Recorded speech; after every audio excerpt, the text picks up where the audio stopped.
ജമ്മു കശ്മീരിലെ പൂഞ്ചിൽ വ്യോമസേനയുടെ വാഹനവ്യൂഹം ആക്രമിച്ച ഭീകരരുടെ രേഖാചിത്രം സുരക്ഷാ സേന പുറത്തുവിട്ടു. പാകിസ്ഥാൻ സ്വദേശികളായ ഭീകരരുടെ ചിത്രമാണ് പുറത്തുവിട്ടത്.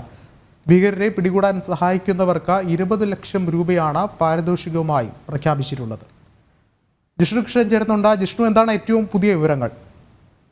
വിഷ്ണു, ജമ്മുകശ്മീരിലെ പൂഞ്ചിൽ വ്യോമസേനയുടെ വാഹനവ്യൂഹം ആക്രമിച്ച 2 ഭീകരരുടെ രേഖാചിത്രങ്ങളാണ് ഇപ്പോൾ സുരക്ഷാ സേന പുറത്തുവിട്ടിട്ടുള്ളത്. ഇവരെ പിടികൂടാൻ സഹായിക്കുന്നവർക്ക് 20 ലക്ഷം രൂപ പാരിതോഷികം നൽകും എന്നും സുരക്ഷാ സേന പ്രഖ്യാപിച്ചിട്ടുണ്ട്. കഴിഞ്ഞ ദിവസങ്ങളിൽ പ്രത്യേക പരിശോധന പൂഞ്ചിൽ ഈ ഭീകരർക്ക് വേണ്ടി സൈന്യവും CRPF-ഉം പോലീസും സംയുക്തമായി നടത്തിവരികയാണ്. അതിന്റെ ഈ ഭീകരാക്രമണവുമായി ബന്ധപ്പെട്ട അന്വേഷണത്തിന്റെ ഭാഗമായിട്ടാണ് പ്രദേശവാസികളിൽ നിന്ന് ലഭിച്ച വിവരങ്ങളുടെ അടിസ്ഥാനത്തിൽ ഇത്തരത്തിൽ 2 രേഖാചിത്രങ്ങൾ സുരക്ഷാ സേന തയ്യാറാക്കിയിട്ടുള്ളത്. ഈ 2 ഭീകരരും പാകിസ്ഥാൻ സ്വദേശികളാണ് എന്നുള്ളതാണ് സൈന്യത്തിന്റെ നിഗമനം. ഇവരെ പിടികൂടാൻ സഹായിക്കുന്നവർക്ക് 20 ലക്ഷം രൂപ പാരിതോഷികം പ്രഖ്യാപിച്ചിട്ടുണ്ട്. അപ്പം ഈ ഭീകരാക്രമണം നടന്നിട്ടുള്ള മേഖലയിൽ പ്രത്യേക പരിശോധന ഇപ്പോഴും തുടരുകയാണ്. പൂഞ്ചിൽ സുരാൻകോട്ട് മേഖലയിൽ ഉണ്ടായിട്ടുള്ള വ്യോമസേന വാഹനത്തിന് നേരെ ഉണ്ടായിട്ടുള്ള ഭീകരാക്രമണത്തിൽ ഒരു വ്യോമസേന ഉദ്യോഗസ്ഥൻ വീരമൃത്യു വരിച്ചിരുന്നു. കൂടാതെ 4 സൈനികർക്ക് പരിക്കേറ്റിരുന്നു.